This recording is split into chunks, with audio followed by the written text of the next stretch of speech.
Desa itu merupakan tempat penata sosial yang terkecil di lingkungan pemerintahan, sehingga itu tempat tumbuh berkembangnya baik itu kehidupan beragama, kehidupan bertoleransi, juga kehidupan perekonomian.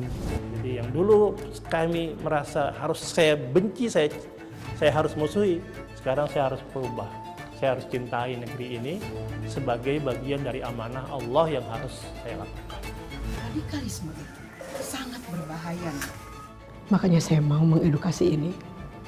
Inilah cara saya untuk menebus apa yang pernah saya lakukan.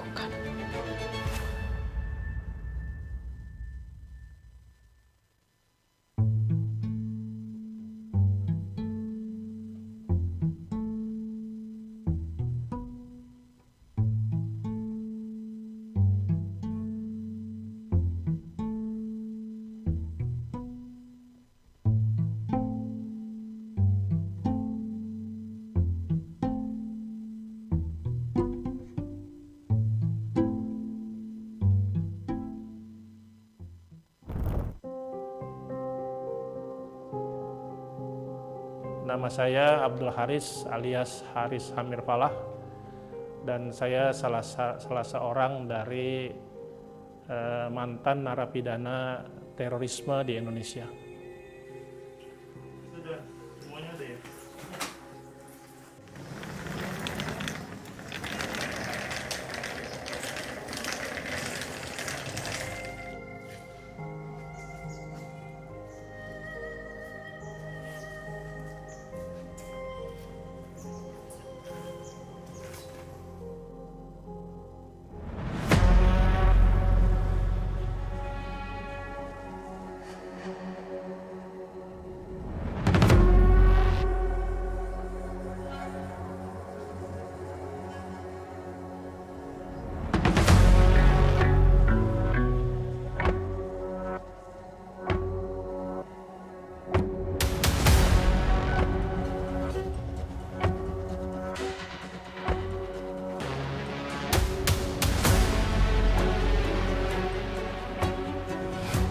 Berjuang melalui demokrasi itu kami anggap salah.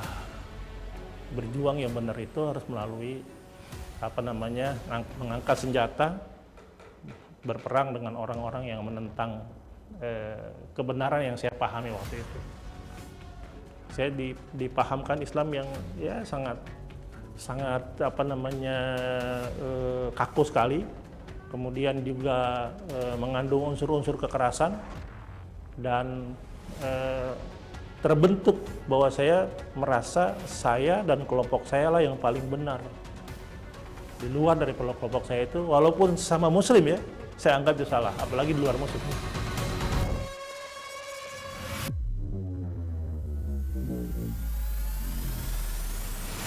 Tapi juga yang tidak kalah pentingnya adalah saya rasa sikap humanis dari para aparat dalam menangani kasus terorisme ketika penangkapan itu dan dalam tahanan, termasuk saya dan teman-teman. Karena yang sekarang kembali ke NKRI itu dan memahami Islam yang moderat bukannya saya, mungkin sudah lebih dari 1.000 orang. Gitu. Nah, bagaimana kami bisa runtuh hati? Itu adalah salah satunya adalah sikap humanisnya para aparat.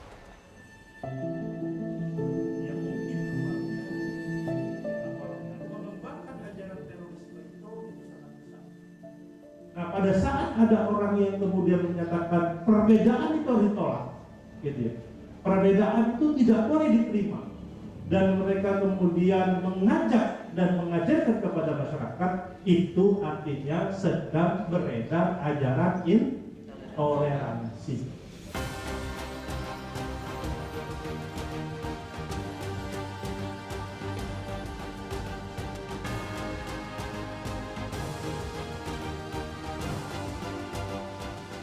Mendasari kita, jadi kita mempunyai ide pertama kali mencetuskan program Desa Siap Siaga ini, bahwa kita ingin membangun suatu sistem ataupun pola pencegahan potensi ancaman radikal terorisme ini secara terintegrasi.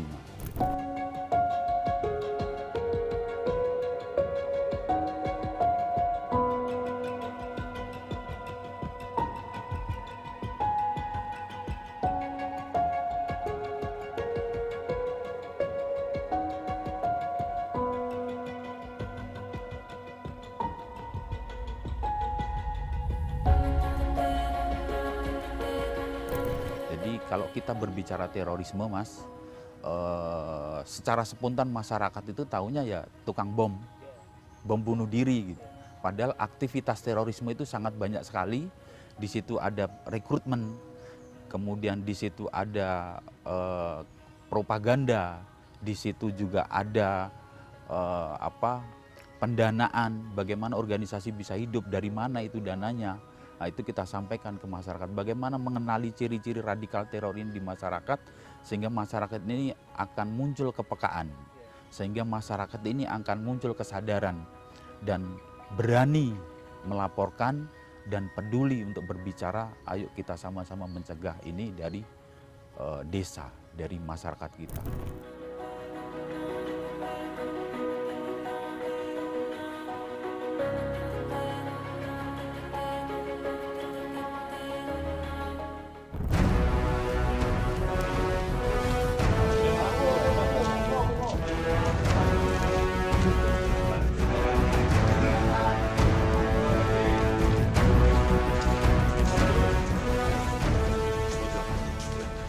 Kenapa harus diperiksa kos-kosan atau kontrakan ini?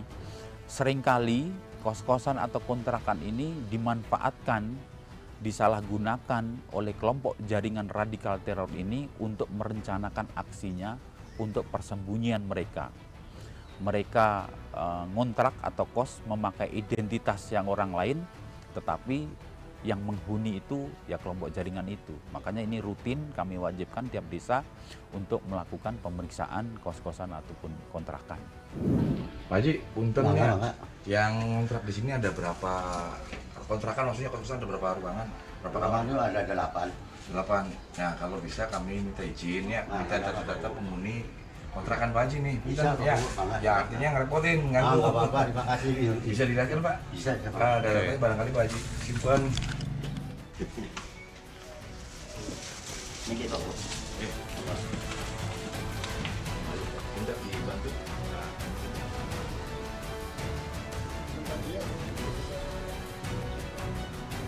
Ya kalau masyarakat kita ini sangat tanggap dah.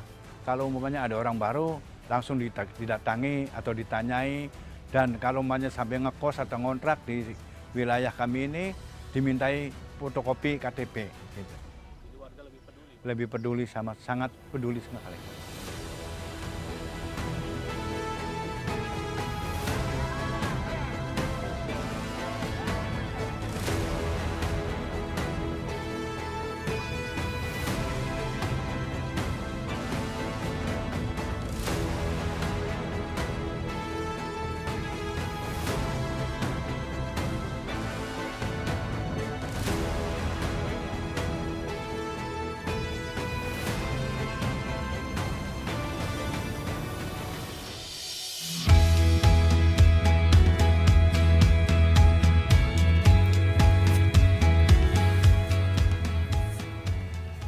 Masyarakat berharap dengan adanya pembudayaan lele itu, ya mereka jadi nggak harus jauh ke pasar, karena dari sini pasar Jamblang itu cukup jauh gitu kan. Nah mereka nanti akan mendekat. Satu itu. Kedua, dengan adanya budidaya lele, banyak sekali warga yang terutama usia produktif itu masih belum jelas, Pak. Mudah-mudahan saya bisa merekrut mereka gitu loh. Dan apalagi kan program pemerintah tentang MBG. Kalau saja MBG ini masuk di wilayah kami, mudah-mudahan kami bisa menyuplai, Pak, untuk kebutuhan gizi gitu. Perempuan itu, Mas, kalau dia sudah paham radikalnya, itu sudah dia pahami, itu lebih keras loh, Mas, dari laki-laki.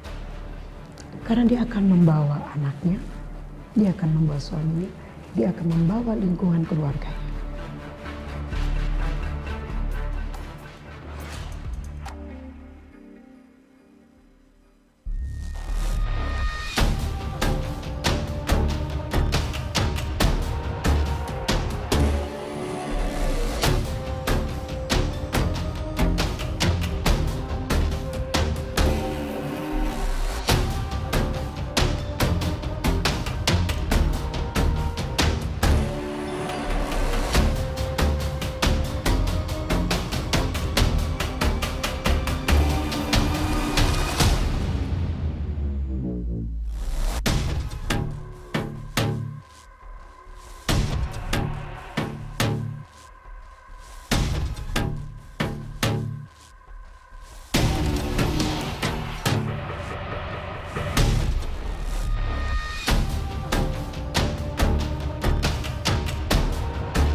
Kenapa perempuan yang disasar? Ya, saya pikir kembali pada sikap perempuan sendiri ya, sikap atau perilaku khas perempuan itu kan mudah bersimpati, mudah berempati.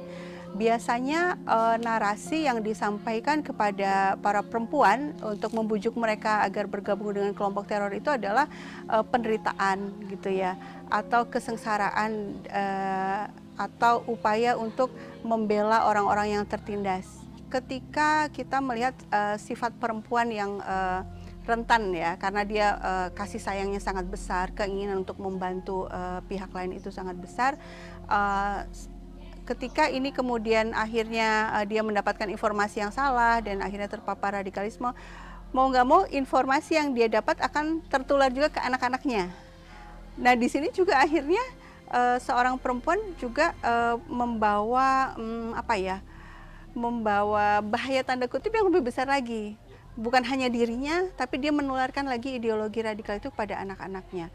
Karena juga kan ada survei juga ya bahwa Gen Z itu banyak sekali mendapatkan ilmu-ilmu agama dari internet ya, dan mereka bahkan saya kurang tahu tahun berapa ya, beberapa tahun yang lalu lah itu surveinya menunjukkan anak-anak Gen Z ini radikalnya dalam contoh radikalnya itu seperti ini. Oh kalau dia beda agama dengan saya nggak mau berteman. Terus kalau ditanya apakah setuju orang kafir itu dibunuh, setuju misalnya. Nah itu kan radikal meskipun dia nggak melakukan, dia hanya di pikirannya saja.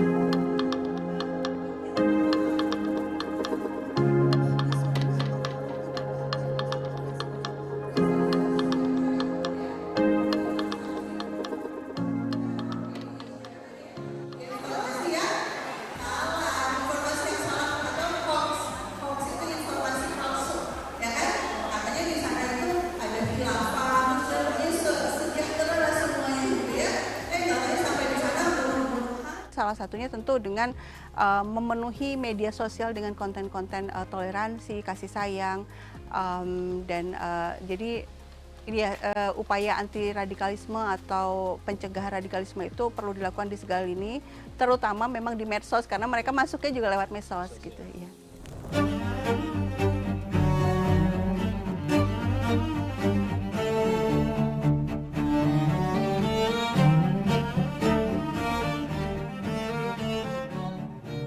Nama saya Ainun Syafa'ah, tapi di kalangan saya biasa dipanggil dengan Umi Inung. Saya istri dari Abdul Haris, biasa orang mengenalnya itu Haris Amir Falah.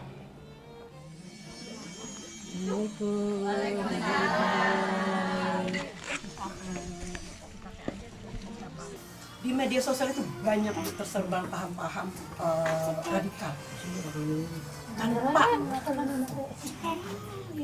betul begitu. Tapi kenapa anaknya bisa seperti itu? Karena ibunya juga asing sendiri. Dari awal pernikahan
Artinya ya jangan sampai itu terulang.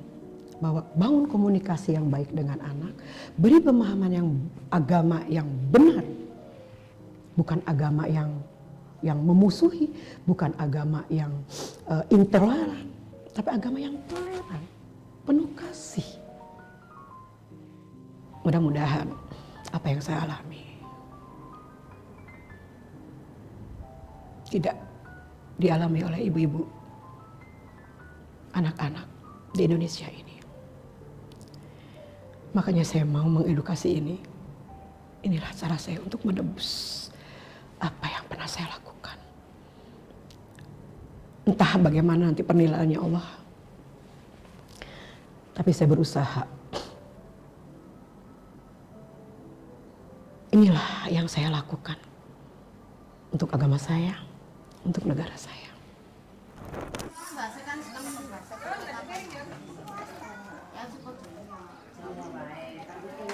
Oke, ini di blok apa ini? RT 21 ya?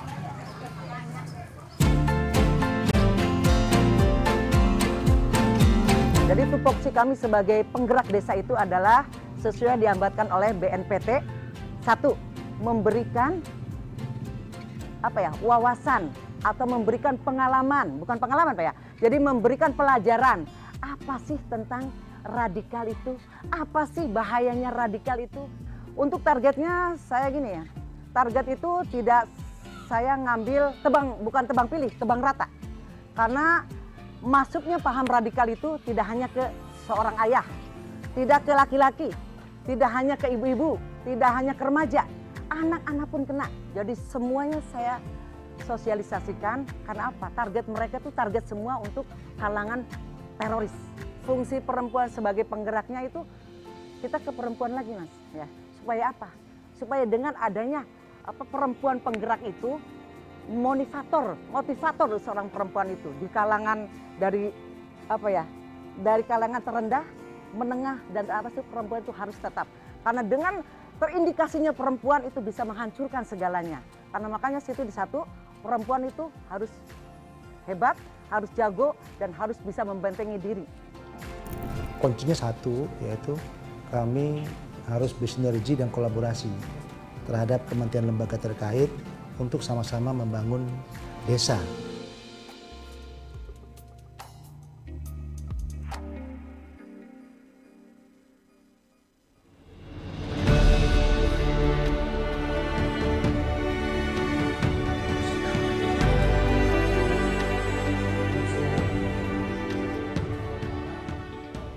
Sebenarnya gagasan desa siap siaga ini adalah merupakan sebenarnya amanah ya dari Undang-Undang Nomor 5 Tahun 2018 tentang pemberantasan tindak pidana terorisme, di mana pemerintah itu wajib melakukan pencegahan, dan juga ini merupakan juga penjabaran daripada atas cita Bapak Presiden tadi yang dituangkan dalam RPJMN, di mana membangun ngeri desa untuk menuntaskan kemiskinan, dan juga ini salah satu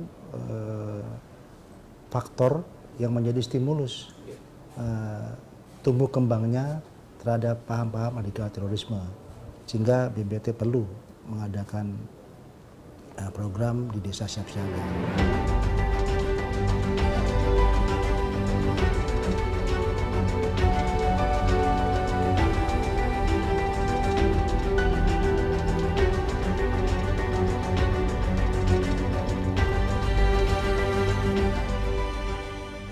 Walaupun Indonesia selama 2,5 tahun lah katakanlah demikian memperoleh zero terror attack gitu ya, prestasi itu, tapi kalau kita lihat kecenderungannya di media sosial dan kalau kita lihat juga indeks potensi radikalisme yang dibuat oleh BNPT sendiri, itu angkanya cukup tinggi gitu ya, berada di angka 11,6 di tahun 2024, 11,7 2023 dan 10% di tahun 2020. Artinya ini angka yang cukup mengkhawatirkan menurut saya, Karena apa? Karena media sosial itu menjadi katalisator yang cukup penting untuk kelompok-kelompok ini melakukan penyebaran gagasan mengganti ideologi negara. Desa itu merupakan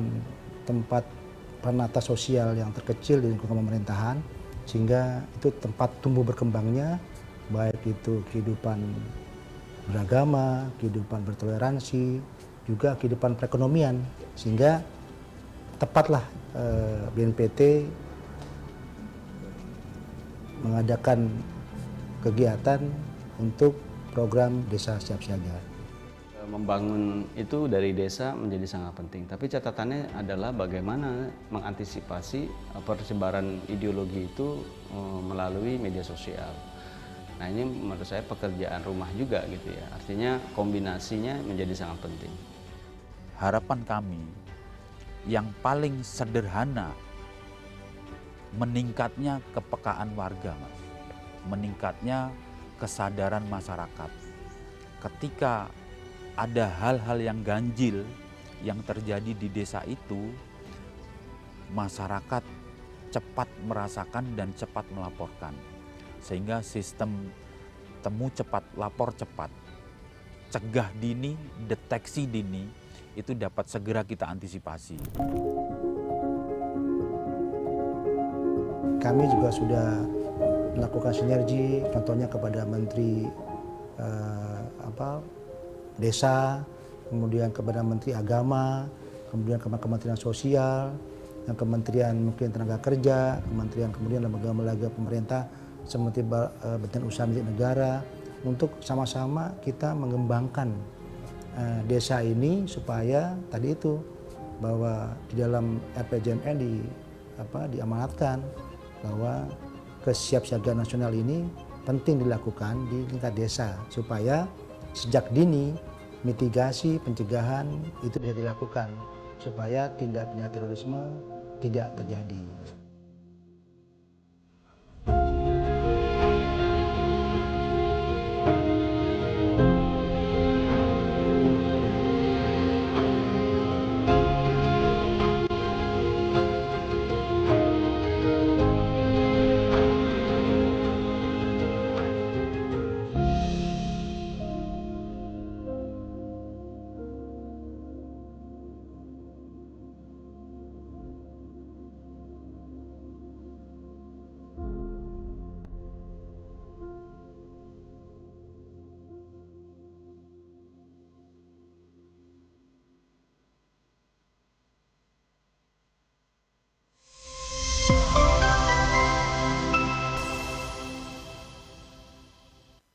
Saya Dian Rahma menjumpai Anda dalam program Sudut Sultan mengenai adanya transformasi digital. Di Balai POM itu, jadi kan kemarin mau ngurus satu produk gitu. Tapi kita harus dibantu loh, harus dibantu. Tidak bisa. Tidak bisa.